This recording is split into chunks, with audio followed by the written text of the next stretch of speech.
Let's see what happens.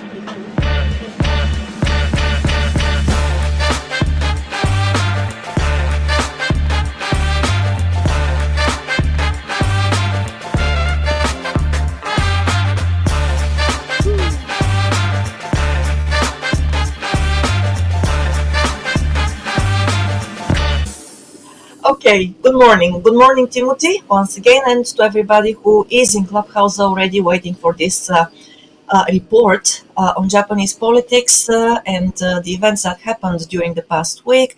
It's a very important date today for many parties, or all the parties, if I can say so, but especially for the LDP. But I'm not going to say anything about this. I will leave everything to Timothy, who thankfully is behind the camera today. How about that? Yes. Okay. Yes. And Timothy, well, we're here at, I don't know, I'm in Tokyo, you're somewhere in Chiba, you're going to tell us about this. And this is the 168th episode of Japanese Politics One-on-One with the CEO of Langley Esquire, Timothy Langley, and me as a host, Maya Matsuoka. So, Timothy, the screen is yours, and let's start. Thank you very much, Maya. Good morning, everybody. 168 episodes consecutively. Thanks to you, the audience, and to Maya for, encouraging us to show up every Sunday morning. Today is, for many people, actually yesterday, the start of Golden Week, so 10 days. I myself will be sailing. I depart for Mikurajima as soon as we finish this broadcast. So, Maya, if we can finish this up, at a kind of quick pace. I will be on the water for the next 10 days. So that means that next Sunday, the briefing will also be on the water in some unknown, as yet undetermined destination. But we will go out to the 7 islands, all the way out to the last of the 7 islands in the Izu island chain, and sail there 24 hours today, tonight, tomorrow, landing in Mikurajima, and then hopscotching back in to the home port where we are right now in Hota in 10 days' time. So please bear with us. We're having a little bit of technical difficulty today. I thought the Wi-Fi was going to be strong here, and it turns out that I'm broadcasting from my phone. So if the phone adjusts, Maya, I can't see the phone, but if it falls out of kilter, please let me know, as you always do. Yes, I will. Great. Thank you. Okay. If you can So, speak a bit louder, that will be very much appreciated. okay, what do we got going on here? Okay. Okay. It might be better to have the microphone on. I think, How's that? yeah, How's that, Maya? Better?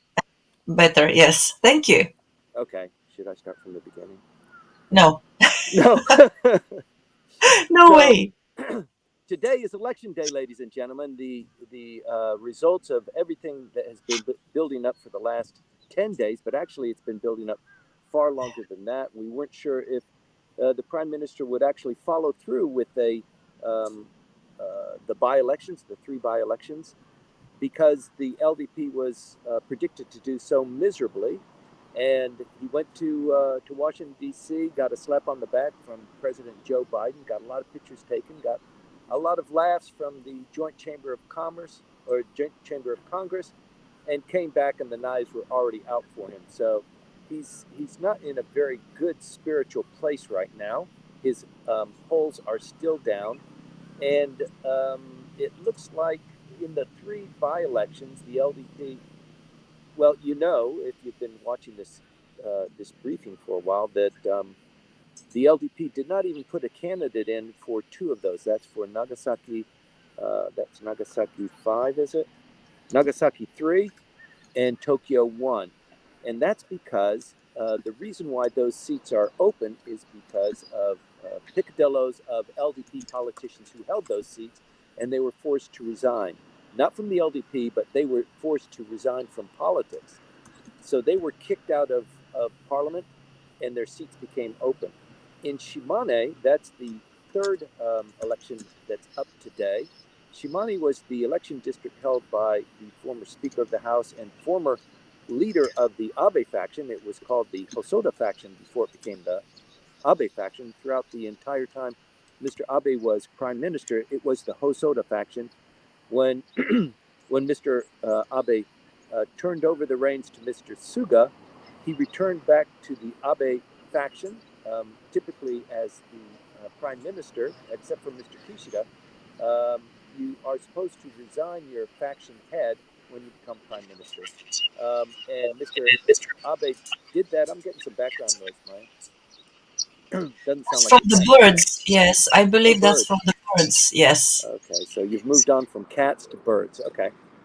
Um, so the prime minister stopped being prime minister and became back to the Abe faction, and that's when this whole brouhaha began with the kickback scandal.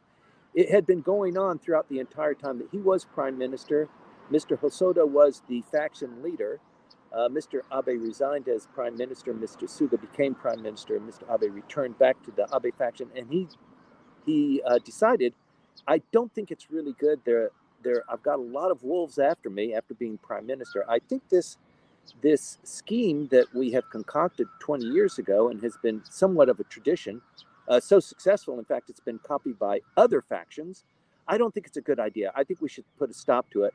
And then he was assassinated, and the team got back together and they said, the boss wanted us to do it this way, but it sure was nice when we had it the other way. Let's do it the other way. And that team that decided that against the wishes of the deceased prime minister are the guys that got all the punishment just before the prime minister left. There are more than 90 LDP members who have admitted, who have actually submitted the amount of money that they've received. They've revised their tax statements. They haven't really revealed how they used the money, but this has been going on for a long time. And they kind of capped it. They said, okay, for the last 2.5 years, this is how much money we received. And so please slap me on this wrist and let's get back to work. So of those 90 LDP members, 39 of them were eventually fingered as deserving some sort of reprimand. Two of them received um, the most stern reprimand, which was, please leave the LDP. You're not ordered to, but you should voluntarily leave the LDP. And if you don't, then maybe we're going to have to be a little bit more forceful about it. Of those two, Mr. Sekko in the upper house, who was the Secretary General of the upper house within the Abe faction, he resigned from the LDP immediately.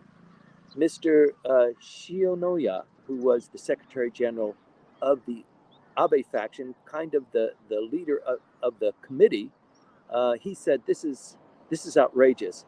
There are 90 members who have been implicated in this kickback scandal, including you, Mr. Prime Minister, including you, and you. And you fingered me to resign from the LDP. I've been in the LDP for an entire career.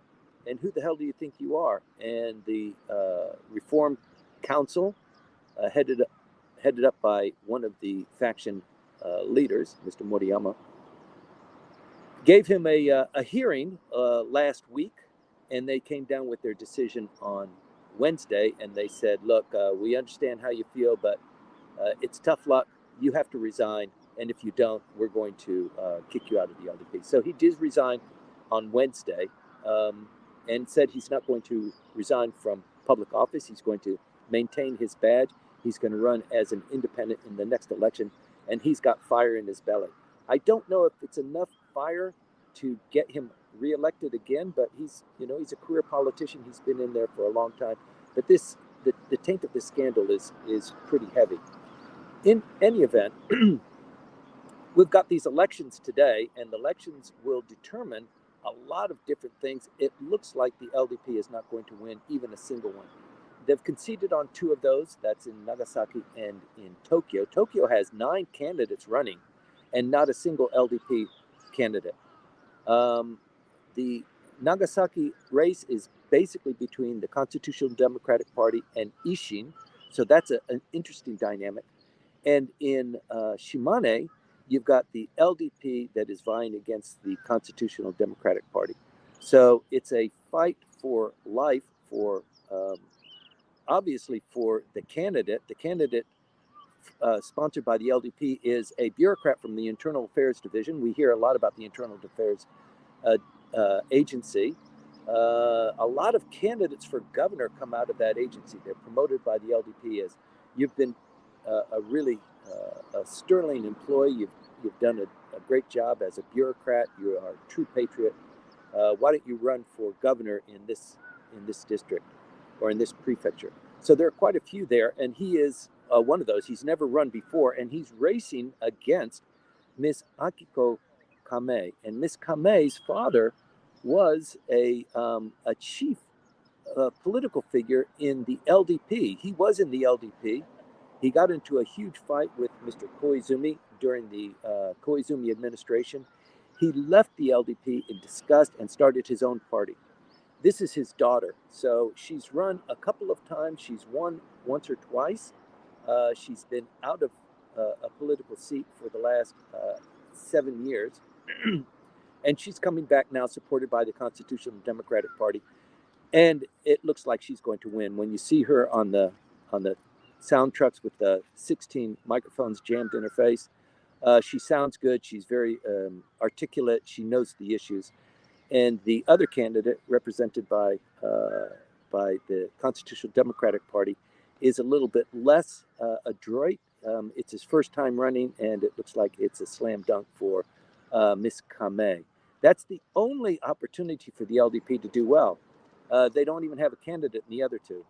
So the election results will be coming out all day today. Early election started on Wednesday, and that's why the pundits are suggesting, we kind of know who's going to win. We've had a little bit of a hint of that, but it would be surprising if the LDP pulled a rabbit out of the hat, but you never know. This is politics in Japan. So thank you very much for listening. Let me see what else we've got here. Let me see. The yen is a big issue these days. The yen hit a 34-year. We reported on this for the last 3 weeks. It's hit another low. This last week it hit 158.1. That is astounding. It fell 4% in the last 2 weeks. Over the last 90 days, it has fallen, 10%? Yes, 9% this year. We're now moving into May in about 4 days. Wednesday is May. We're finished with April. And the finance ministry, Mr. Suzuki, the Minister of Finance, the Bank of Japan, is all very worried about that, but keeping rather tight-lipped about it. And that suggests that they're going to actually sit on their hands a little bit longer. I've heard that they're really going to get mad if it broaches 157.6. If it passes that mark, then you're going to really expect to see some action. So who knows what the real deal is. I think what you've heard from what the Japanese finance ministers said in Washington, D.C. with in concert with Korea. Korea is going through the same thing. Janet Yellen said, just bide your time. Don't do anything on your own. This needs to be a coordinated effort, not like you did, 2 years ago, where you just went in and intervened in the market and you spent a lot of money that didn't really generate long-term benefit for you or for everybody else. Chill. And it looks like those are the instructions that they're going to follow. So the yen is going to continue to weaken, in my estimation, as gleaned from many other pundits. The other thing that's going on is political reform. You might remember, as a consequence of the scandal, and the prime minister getting ready to leave for Washington, D.C., said, I'm going to revisit the political reform, the Political Funds Control Act, when I come back, and we're going to take care of business. We're going to fix this so that it never happens again, and we can resurrect the LDP to be the party of the people and the party that you expect it to be. He came back from Washington, D.C. He was there for 6 days. It was a long trip, very successful by most accounts. And already he was backtracking on the velocity and the depth of commitment on the political reform. In order for that to be a thing and passed and certified within the Diet, since the LDP in coalition with the Komeito party has the majority, they can pull a bill up and they can say, this is the bill we want to pass. And if Komeito agrees to it, the bill becomes law. That's the way Japanese politics is right now. The opposition party is fractured, and even pulling together all of their forces, they don't achieve more than a 40% vote in committee or on resolutions or even on the House floor where they're actually voting for bills. So Komeito 2 weeks ago came up with a draft of demands, you could say, for the LDP. This is what we expect you, our coalition partner, to do with reforming the Political Controls Act. You know, we are your coalition partner, and we're getting painted with the same brush that you are. You know, you've taken the money, you've squandered it, you haven't reported it, you're not even very apologetic about it. This is what you need to do if you want to keep in good terms with us, your coalition partner. It was pretty stringent. The LDP considered it, and they came up with a draft resolution recommendations this last week. It was not altogether exciting or acceptable. The opposition party lambasted the prime minister and had a real field day on that. The prime minister responded, look, it's the Reform Council that is doing that. It's formed by the LDP in combination with Komeito. They are working on it. I told them I wanted it harder. They just haven't listened yet. So let's see what the Reform Council comes up with. So you've got a little bit of this backpedaling, but he did point his finger and say, in this session ends in June 3rd, June 13th, I believe. So we're coming to the close of it. We're going to be in May in just a couple of days, May, June, the end of the diet session. In this session, we're going to deal with it. So let's see how that goes. We're going to be watching it, but what the LDP wants is a little bit more leniency and plausible deniability for the diet members. But let's go get the treasurer or the accountant. The Komeito wants kind of guilt by association. If your accountant or the treasurer does something funny with money and doesn't report it, and it's not broadcast appropriately, then the diet member suffers as a consequence. Most people in a kind of a normal legal tradition understands that because, you know, the buck stops with the member of the diet. He's the one that's the head of the organization. So there's a little bit of fighting there, and I think the LDP is hoping for wiggle room. In light of this, we've got the election in Shimane, where the LDP is fighting against, somebody who also is against the LDP for retribution for what's happened to their father 30 years ago. So it's a tough fight, and I don't think that the LDP is going to be able to pull the rabbit out of the hat. So that means what now happens with Mr. Kishida. His approval ratings are in the toilet, as you know. Polite GG Press puts it at around 16 or 17%, and that means it's lower than that. The people who, if there was a vote today for a general election, the LDP would do stunningly bad, and the opposition parties would reap the benefit from that. So all of the discussions that we've had previously about a snap election, perhaps in light of a LDP defeat during the by-election, that's not transpiring. It's voting day today. The prime minister isn't going to close down the House. He's not likely going to close down the House as a consequence of doing poorly in these three elections that will be determined today. The more interesting thing that's going on is what happens with Mr. Motegi and Mr. Kishida. So the two of them, Mr. Motegi, as you know, is the Secretary General. The two don't get along very well. There's been a lot of bad blood spilled just during the Kishida administration. They were talking, they were close. Mr. Aso, Mr. Kishida, and Mr. Motegi were basically running the government in the absence of anybody representing the Abe faction. That's all changed, and increasingly you see the prime minister going it alone, calling his own shots, not even conferring with his deputy prime minister or with the secretary general. That's very uncomfortable. It's not really good politics. So in light of the poor showing that we anticipate today, there could be a move by Mr. Motegi either to resign or be resigned. You know, the reason why we lost these three elections is because of Mr. Motegi, my Secretary General.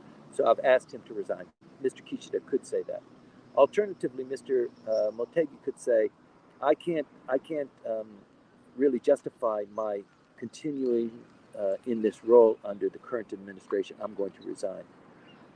That frees him up for being critical of the prime minister, which he can't be now because he's in the administration. Alternatively, a smaller possibility is a reshuffling of the entire cabinet. Something's going to happen. There's got to be something that happens as a consequence of the LDP losing these races, and also just this continuing growing scandal, not just with the kickbacks, but there was also a member who resigned this last week due to the suggestion of a sexual scandal. So he was also with the Abe faction. But you know, it's once again the LDP. Just because it's the Abe faction, it's still the LDP. So the vectors are not looking good for the LDP in general. And the question becomes, what does the prime minister do? He wants to stay in office. He is, by the way, the let me see, the what did I have on the number? He's surpassed in numbers previous prime ministers. He just passed Taro Hashimoto, who was prime minister. Let me see. I got to give this to you the right way. Prime Minister Taro Hashimoto. It's a pretty good. Gosh, where is it? Okay, well, in any event, from memory, let me just read it off to you that Taro Hashimoto was prime minister for the number of days that Mr. Kishida has been. And so he is the 8th longest serving prime minister in post-war history. There's been 35 prime ministers so far in the post-war period. He is now the 8th longest serving. And he has, let me see, he's got 933 days under his belt. He needs to log in another 308 days if he wants to pass the next contender. The next contender is the 7th longest serving. It is Nobusuke Kishi, a very famous, well-known historical prime minister. I mean, they're all historical. But you know, this prime minister in particular, they all want to survive forever, but his aim is to survive Mr. Abe, who was the longest serving post-war prime minister. He's got a ways to go. And so you can imagine the things that are going on in his head with the by-elections today, with the Reform Council, with what's going on inside the parliament and his kind of lukewarm reaction to reforming the LDP. The more he reforms the LDP, the less he's going to be loved by the rank and file members. He's got an election coming up at the end of September. It's not a democracy for electing the prime minister. It's an LDP. I'm sorry, it's not the prime minister. It's the president of the LDP. It's a vote by LDP members, predominantly the politicians who sit inside the Diet, because it's a party apparatus. And for him to continue to be president of the LDP continues, it's not directly linked, but to be the prime minister. So if the LDP is not going to vote for you to be their president, since the LDP controls parliamentary politics, it's unlikely for him to continue as LDP, as prime minister as well. So there's a lot of rock and roll that is anticipated. The next thing that's coming up is the end of this Diet session and the summertime recess for the members of the parliament, and they start again in September potentially. But in September, you've got the election for LDP president. So there's a lot of rock and roll that we anticipate coming up, and we're going to keep an eye on it. I've also told you that Mr. Shimane has resigned from the LDP. Mr. Seko already did that when he was blamed for creating much of this mess. He resigned. Resigned from the LDP. He's an interesting figure because he comes from Wakayama. Mr. Nikai is also from Wakayama, and he just announced that his third oldest son is going to replace him when he resigns. You might remember that he got a bit of a bye from the prime minister. He didn't suffer any consequences of him or his party being embroiled in this kickback scandal. And as a result, it kind of protected the rest of his faction. He submitted his argument that he would be disbanding his faction, but he hasn't really done that yet. And his son, his first eldest son, you would have thought would be the prime candidate. He's dabbled in politics, has not done very well. The second son doesn't want to have anything to do with it. Now the third son, at 46 years old, who is a diet secretary to his father, has been appointed as his successor, and he will probably take over the Nikai faction in whatever form it exists. So the interesting part about that is that Mr. Nikai giving up his seat opens that seat in the next general election. Mr. Seko, who is in the upper house for Wakayama, the entire prefecture, wants to go from the upper house to the lower house. And that's because the prime minister never comes from the upper house. He always comes from the lower house. So this is the subliminal message that Mr. Seko is sending, just like Mr. Hayashi, who's the chief cabinet secretary. He did the same thing. He went from the upper house to the lower house. He wants to be prime minister too, and he probably will be. Mr. Seko wants to do the same thing, but now that he's resigned from the LDP and he's tainted with the scandal as one of the kingpins of that tactic to, develop wealth as a politician, he's got a couple of things going against him. So he might just sit in the upper house, as I guess I would if I were him, succeed himself once again for a 6-year term and bide his time. But you never know. You never know. Like I said, it's Japanese politics.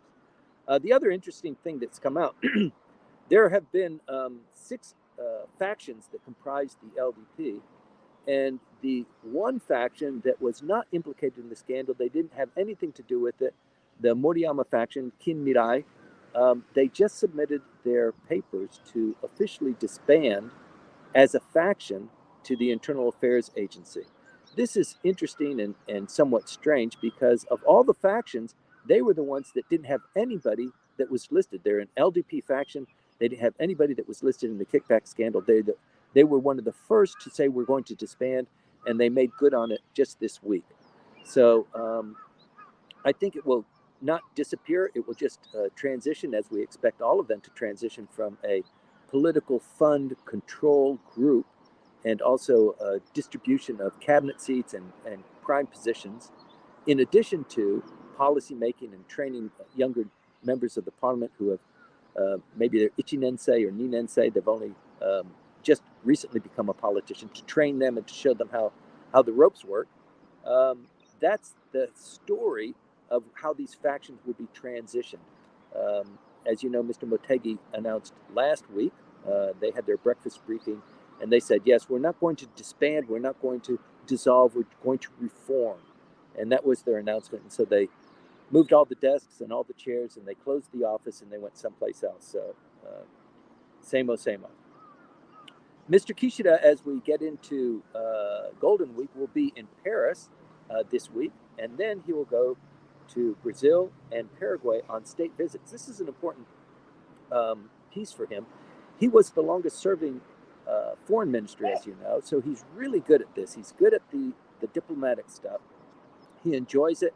He gets a lot of spiritual energy out of it. I think he probably wishes he was still talking to the U.S. Congress as soon as he came back from Washington, D.C., because the temperature here was distinctly different.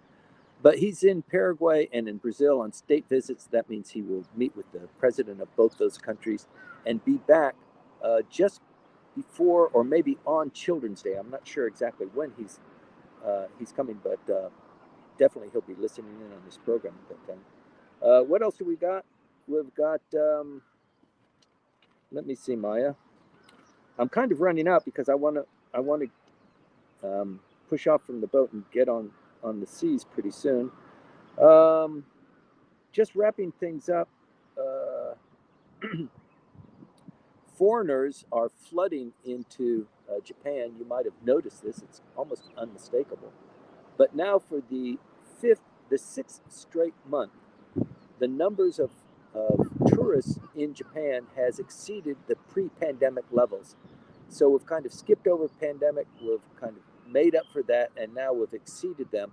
And it is getting to be a real buster. They're coming up with different ideas.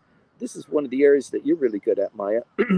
The tourism agency has decided, why don't we go upscale and offer these guys who come in and spend like $1,000,000 per person when they come to visit Japan.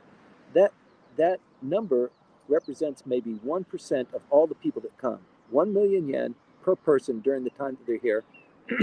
It represents only 1% of the tourists that come, but it represents 14% of the revenue that's generated.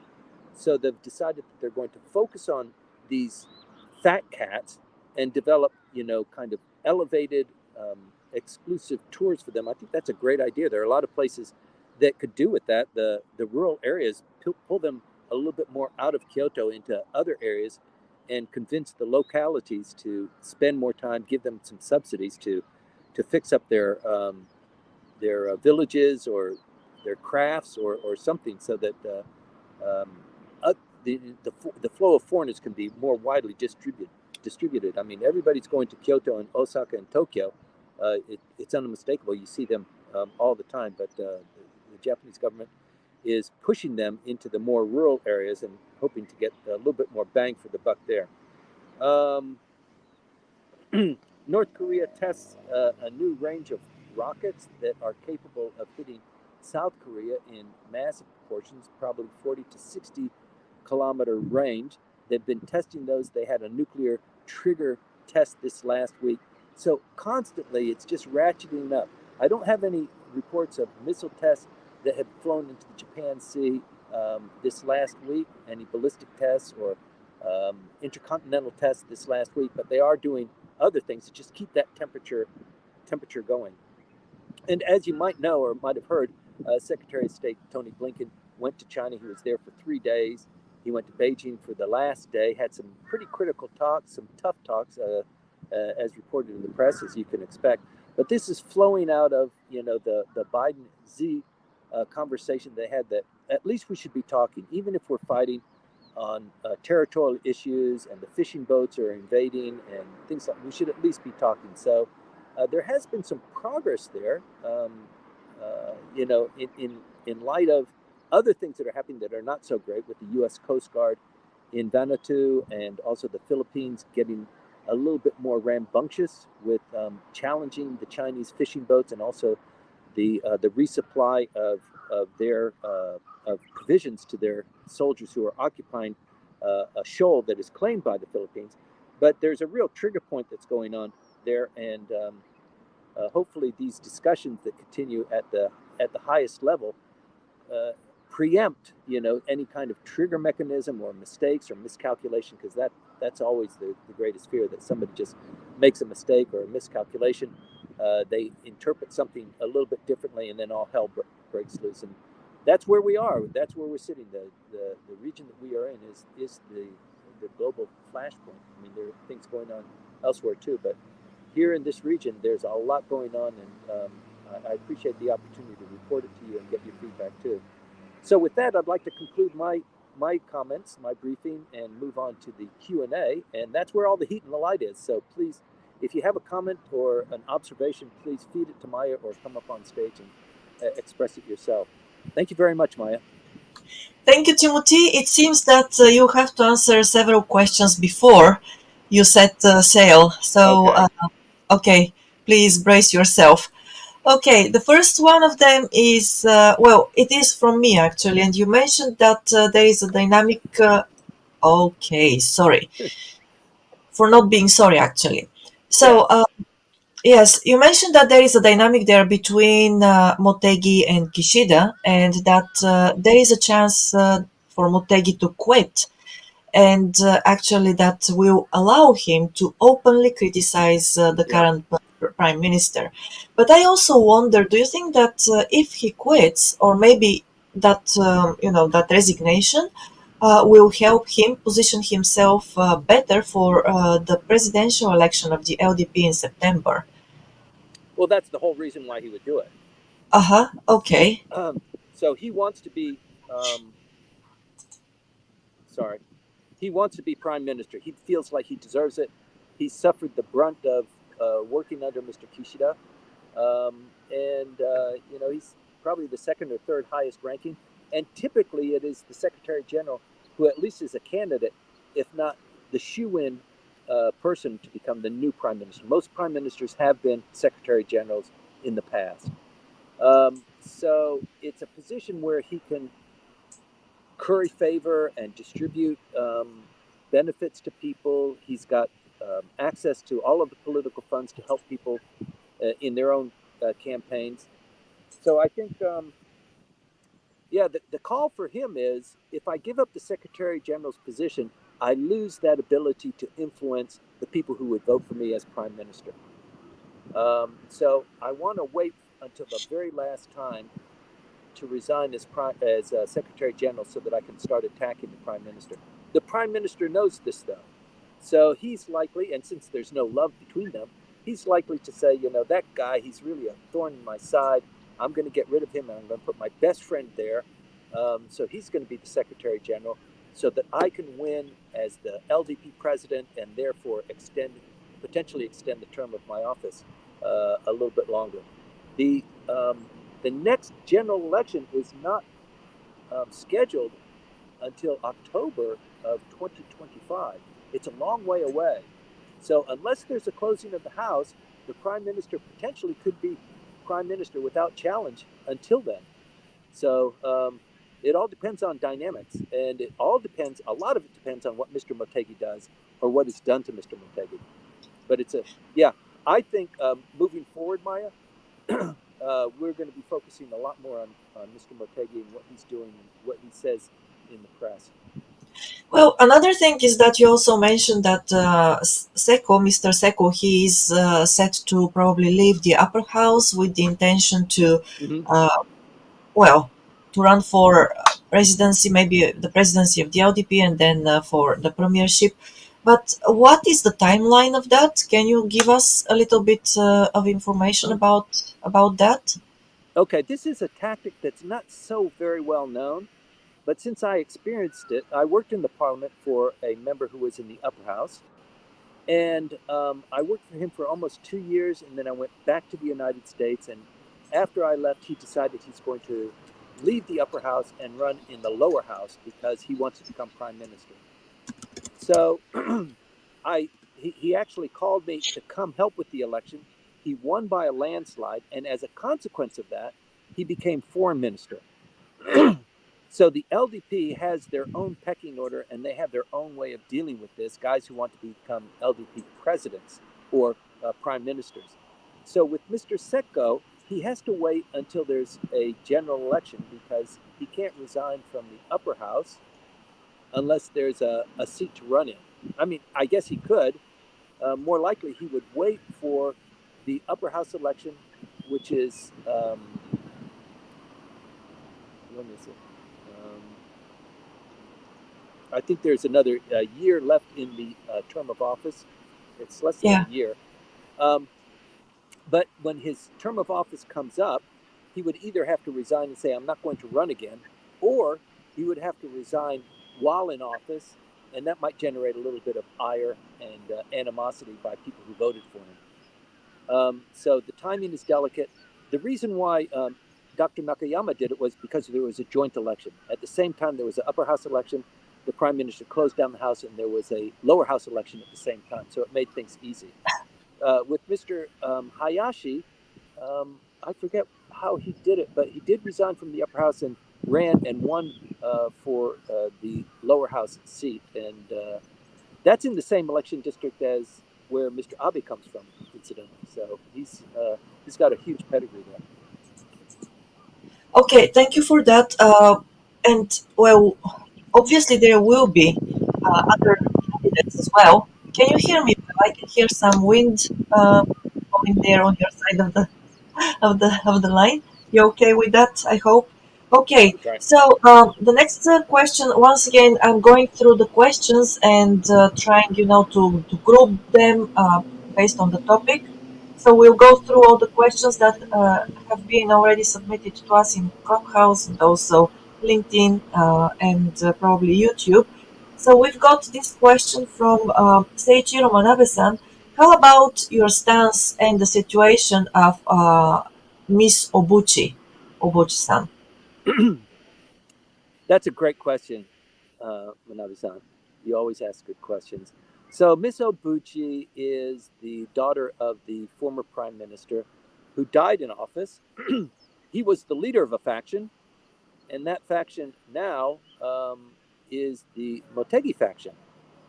And she's a prominent uh, member of the Motegi faction.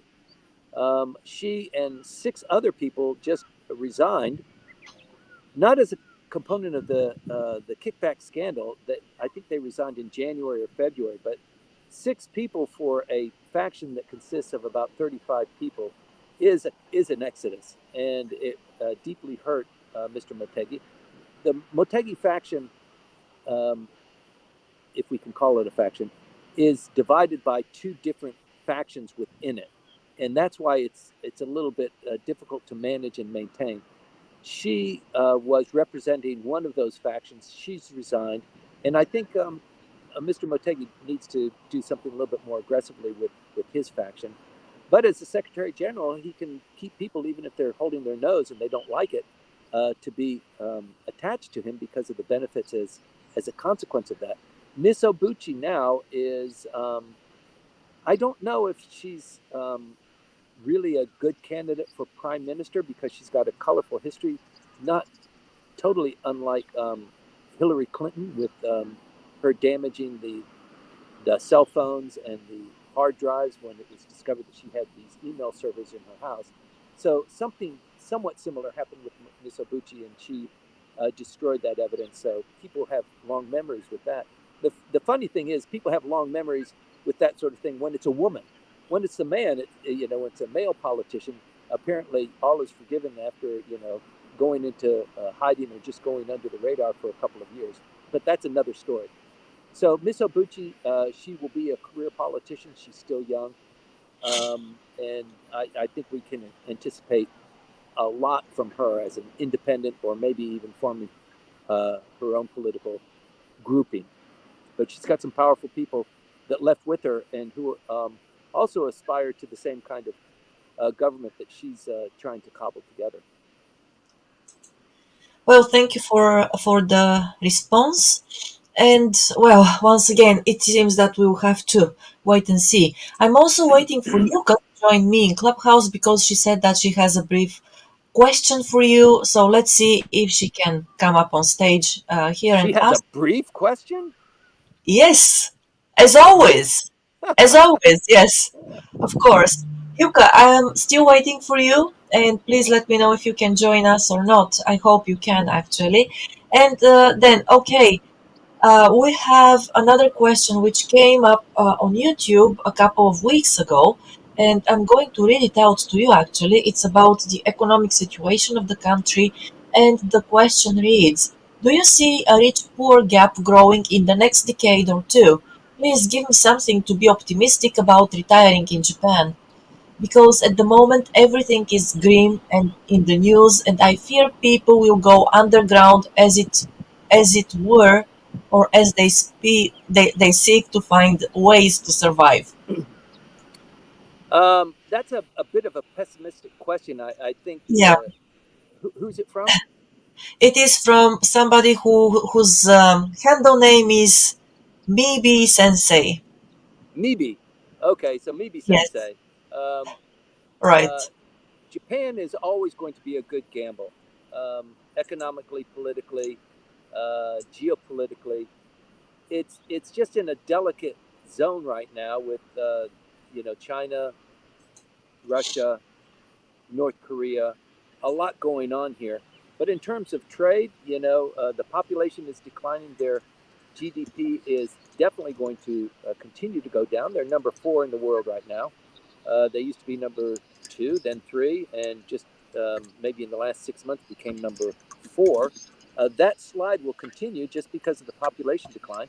They put out a report just this last week that about 40% of local municipalities will disappear within the next 20 years simply because women of childbearing age are not going to be in these municipalities. They're just even become before they finish college, or maybe as a consequence of finishing college, they're not going to stay these localities. They're going to the big centers. They're going to Tokyo, Osaka, Kyoto, uh, maybe even Sapporo, but they're not staying in these rural areas. So um, there's a lot of money that's being devoted. You know, the child care law was passed 2 weeks ago with a tremendous amount of money. Every Japanese citizen now will be paying. It takes maybe 2 years for it to kick in, but every Japanese citizen will be paying about 800 yen more in medical services during according to the national health plan, and that money is going to be devoted to encouraging people to have more children. I think it's a boondoggle. I think it's a war chest for generating money. They've been studying how to prevent this decline for 20 years, and the reports and the recommendations that they come up with are mirror representations of what's been produced over the last 20 years. So, yeah, change is difficult in this country in some regards, and then other times you turn around and change is right upon you. I mean, what the prime minister has done with the LDP is unheard of. I mean, what's happened there? The growth of the military budget from 0 point something percent to 2% of the GDP. It's just astronomical, and this change is so dramatic over these last couple of years. So it's a complicated story. It's a complicated country. It's just really lots going on here. So it's conversations like ours and audience like ours that is necessary to kind of delve into this and to talk about it, because it's things do change here. It's just not always the way you want them to change. Right. Yes, and I also think that this inertia here in Japan actually has more benefits, or presents more benefits, than disadvantages to the country and the economy. But who knows really what happens? And I would say the other day I was actually asked a very similar question by a friend of mine who is out of the country, because she can see, quite a lot of negative news about the economy and everything. Of course, the yen is going down as well. So we'll see how it goes and what happens. But still, Japan remains, even with this, downturn. Japan remains quite steady, and the social security. When I talk about people walking around the streets, you're still, not seeing that much tension or pressure or stress or whatever. So yeah, It's a fun. maybe It's a funny. It's a funny place, as you say. The yen continues to depreciate. The value of stocks and bonds increases. The Japanese government continues to be the main purchaser of bonds that support the economy. Um, it looks like wages are going to increase this year. The prime minister met with Lengo for the second consecutive year. This is the prime minister meeting with the labor unions, the Association of All Japan Labor Unions. They're usually affiliated with one of the opposition parties. So for him to be meeting with them and spending time and giving them accolades and endorsing their push to have more higher salaries for the laborers is, it's designed to continue as LDP president, obviously, but it is resonating. So once again, to the sensei, if you're investing, maybe Japan is always going to maybe sensei. It's you know take your own hits, but I guess you're coming from outside of Japan and you're thinking of Japan as an investment vehicle or investment site. There's a lot going on here, so I think you just need to stay tuned. Yes, indeed. Okay, and just a brief housekeeping. Yuka, the invitation to you to come up on stage on my side is still open.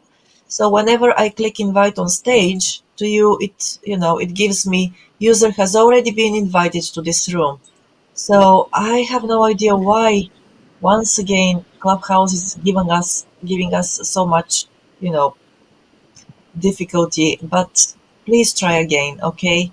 And we'll go with your questions as soon as you can join us here.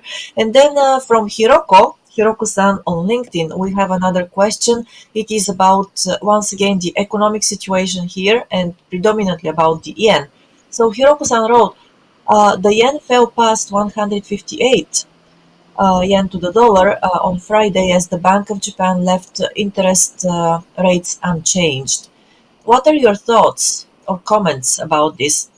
Are there any possibilities that the BOJ will intervene this time around? No, I think they're still going to sit on their hands. Based on what they have said publicly and the kind of dynamics in the background, as long as this fluctuation is gradual, they have acknowledged that the yen can go even higher. It can depreciate even more. I think what they're doing is they're trying to let the yen find its natural level without government intervention. And the government has been supporting the yen for forever, for 30, 40 years. And I think the uh, maybe not the Japanese, but other parties have acknowledged the deleterious effect of doing that over the long term, and so they're waiting for it to reach its natural level, and it's not 110 yen to the dollar, it's not 130, it's probably somewhere beyond 155. I think that's the story. If there are rapid vacillations in the yen and the movement there, they'll probably move in. But I think they're trying to calm the market down. They've said, unless there's vacillation, we're not going to move. We're going to let it keep its course. And I think the reason is because a lot of what the Japanese do with the yen is not determined by the Japanese. It's a global monetary body that is guiding this, that is securing this, mostly guided by the United States, and so they have to kowtow to that. And that is what it looks like is the situation. So, just all you can do is continue to watch and read the papers. Watch the yen. If it starts being very volatile, then that's a signal that the Bank of Japan will step in. But I think if it just continues on this path, I mean, 4% over the last 2 weeks, to me, that's a real volatility. But I think you can anticipate even more of that happening in the next coming weeks. So that means weeks. That means my answer is you're not going to anticipate. I don't anticipate the bank moving very aggressively for the foreseeable future. That means a couple of weeks. Right. Yes. Okay, thank you for that. And we've got another question from Hiroaki on YouTube this time. Or more, it's more of a comment actually. He says PM Kishida will be kept beyond September unless President Biden requires the power of Hiroshima. This means also the non-use of nuclear weapons, and that the non-use of nuclear weapons is prioritized. I cannot see how these 2 points actually come together at the moment, but this is one comment, and maybe you can comment a little bit about the first part of it, so that PM Kishida will be kept beyond September unless President Biden requires him Yeah, to. I don't know about that, but Hiroaki is pretty darn astute, and you should run for office.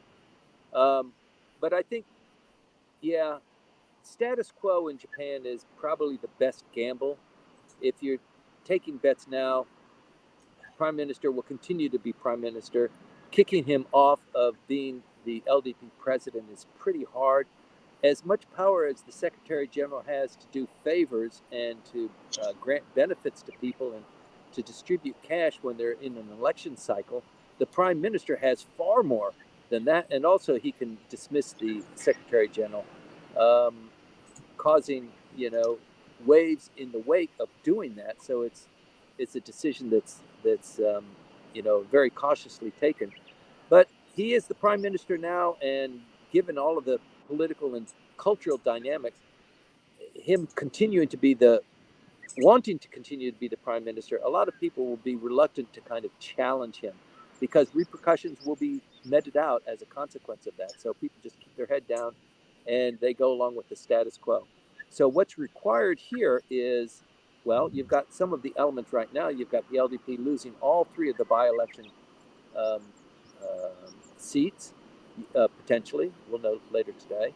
You've got the continuing depreciation of the prime minister and the cabinet's popularity. You've got a closing down of the House, how many bills they will have successfully passed, and how much of the reform is accepted by the prime minister, and how much of the LDP actually reform. The ire of the people could be up in arms. There's a long time between now and that vote for LDP president. And just to complicate things a little bit further, just because he's not LDP president doesn't mean he's not prime minister. So that's a completely different issue. So it could be that he just sits back and he relaxes and he doesn't do anything. I mean, that's a tried and true tactic as well. Don't do anything. Don't do anything sudden. Don't make any decisions. Just ride it out. And it seems like that might be his strategy. We were, talking for the last maybe three briefings here about a snap election. There's going to be a snap election. Miss Koike is going to throw her hat in. She's going to run in the Tokyo District 15. You just never know. No, you just never know, and of course, will have to wait and see. My question to build up upon these comments at the moment is, well, we know that PM Kishida has options, and he may call a snap election, he may not, and in case he doesn't, okay. So some people say, well, in September, even after the presidency and so on and so on, and then the general election, he will still be here because the opposition cannot get their act together. That's But true. that's true. But at the same time, we know that the prime minister is not elected through the general election, right? So while he may still be in the house, the lower house, there is no guarantee that he will be elected the president of the LDP at that point of time because of what you said earlier. There will be quite a few candidates, and it does not depend on the opposition. Right. What Well, are your yes? well, Uh, reading through all of those tea leaves that you've just kind of sprinkled out there, Mr. Motegi is in charge of the distribution of funds for LDP politicians. And he made a significant move this last week. The politicians in the LDP receive political funds in July of every year to kind of prepare their annual event. So from July moving into August, it's a kind of a downtime. The LDP gives them a significant amount of political funds to be used for shoring up their position in July. He's just moved that from July to June, which is interesting. So now the money falls out of the sky on the heads of these LDP politicians a month earlier. That's the month that the diet session ends. And that is also a prime time to hold a snap election. So if there's not a snap election now, it doesn't look like there will be. The next best opportunity is when the diet, just as the diet is ending, the parliamentarians would gather, the prime minister would close down the House. There might be an extended diet session, but I think probably the June deadline for this session will come as it naturally should, and then the opportunity for a snap election. I think, give it a week, and I think I'll be able to speak a little bit more adroitly on that next time. Wonderful. Okay, and then we've got Yuka's question. Yuka, thank you for moving onto LinkedIn because, well, once again, Clubhouse is not very cooperative today. So Yuka's question is about Mr. Aso, his visit to the United States and the meeting with former President Trump.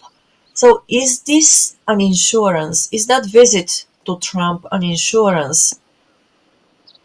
What do you think? What are your thoughts on this? Thank you very much. Was that Yuka? It is Yuka, Yeah, yes. thank you very much. It was on my notes to mention that today.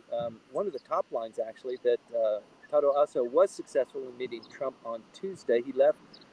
We reported on this last week. He left. He arrived there on Monday. He met with the former president on Tuesday. They met for an hour. I get a lot of questions about that. What does it mean, and is it undiplomatic, and that sort of thing. And I've been to a couple of political briefings this week where you pay $200 and you have a breakfast in a bento box, or you maybe have drinks or something at night. But you're listening to political speeches from prominent politicians. So these are important briefings. And in two of them, I heard people talk very favorably about Mr. Trump and about the likelihood that Mr. Trump will become president of the United States in this current election against President Joe Biden. So, um, the Japanese, any country is going to be serious about visiting the contender for president of the United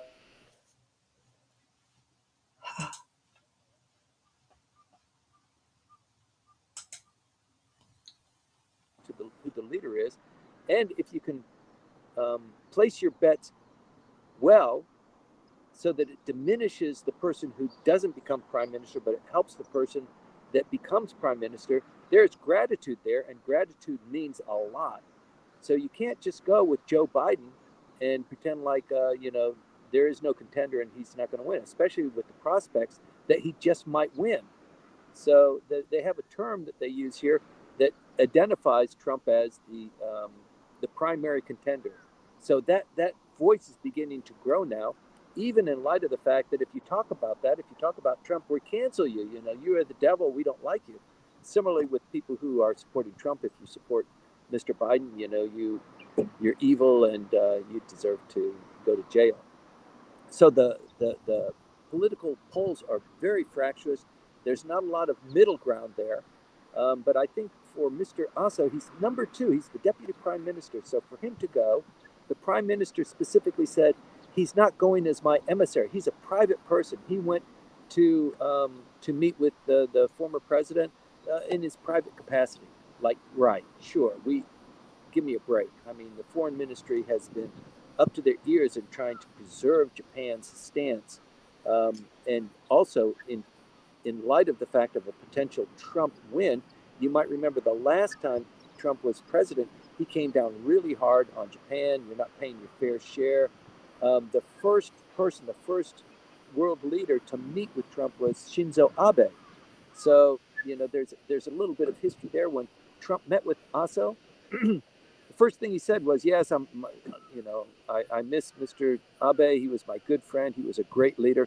That's with Mr. Aso just standing right there. So a little bit of a confused message being sent there, but yeah, you've got to place your bets wisely. And the fact that Mr. Aso was there, it was his second attempt. It didn't work out the first time for 100 different reasons. It doesn't mean a whole lot because you just can't predict it.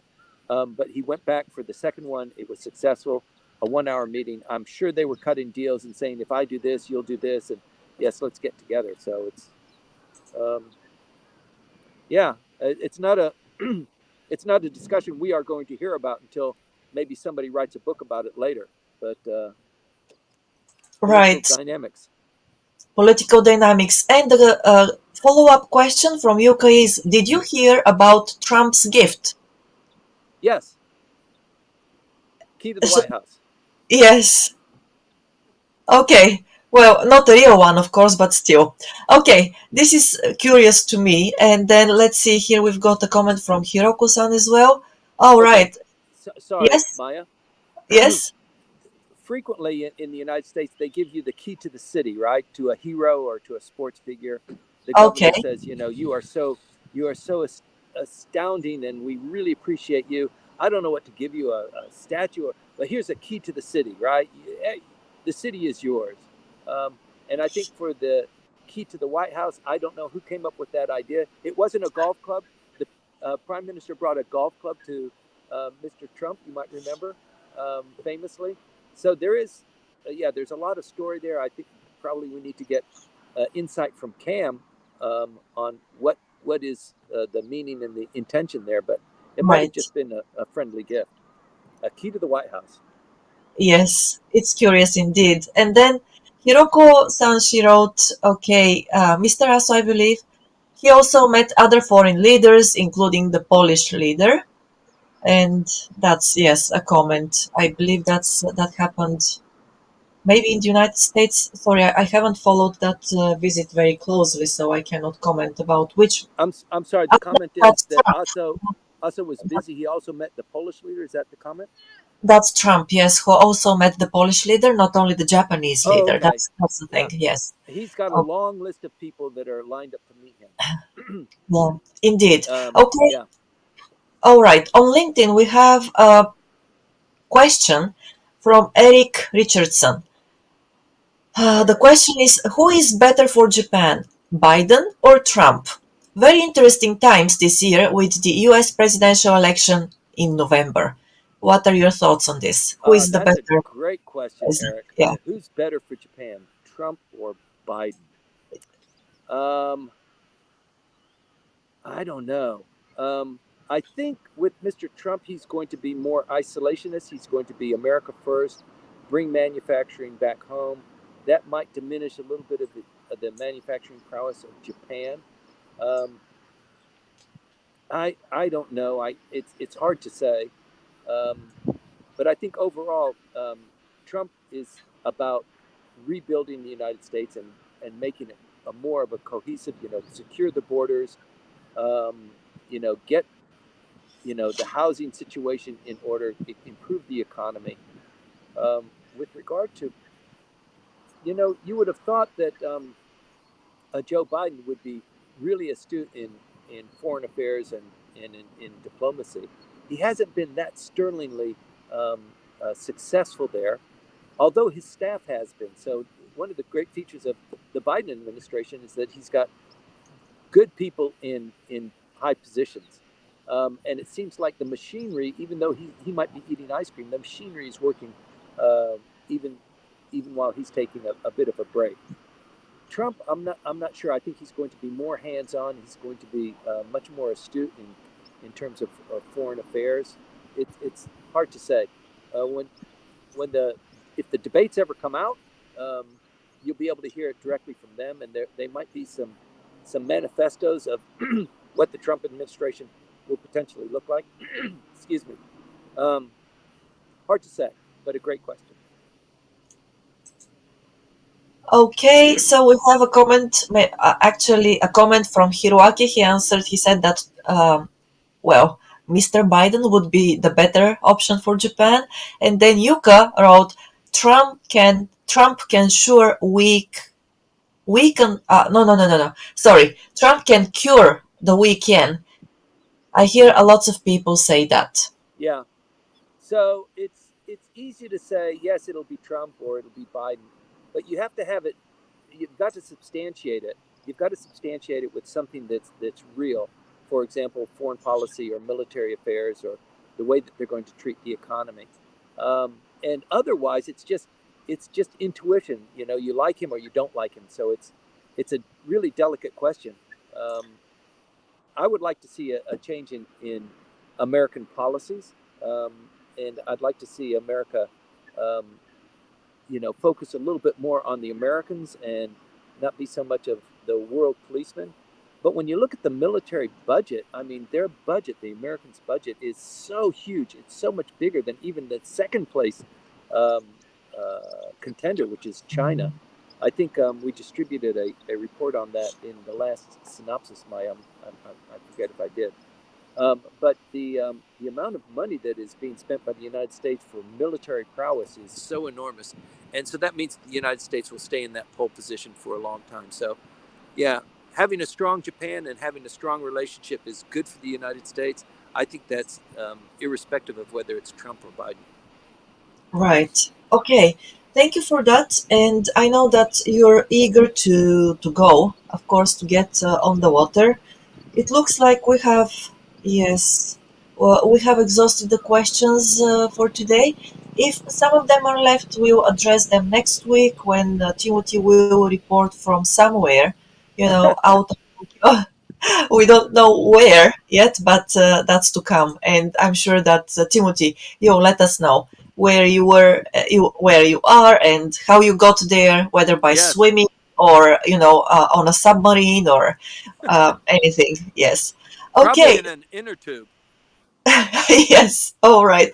So thank you very much to everybody who stayed with us. Yuka, thank you for for your questions, and please keep the question about the yen for the next week Sunday, when hopefully I'll be able to bring you up on stage and we can talk directly. And to the people in Clubhouse, to the listeners there, thanks a lot for your questions and comments and everything.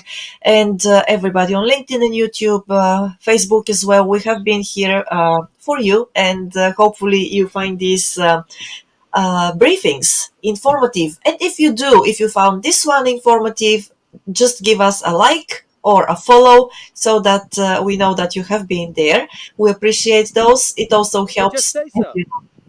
Write Yes, us a note. Send us some flowers.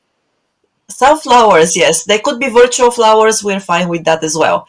All right. Thanks a lot. And take care, Timothy.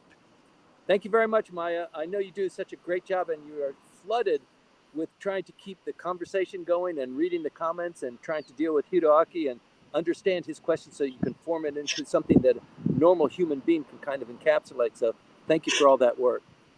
And Thank to you, Hiroaki. Hiroaki, thank you for the questions and the comments. All right. Woohoo! Timothy, you've got a lot of wishes for what's that? Not headwinds, actually, the following winds. Thank you. Thanks, And everybody. yes, happy voyage. All right. Okay.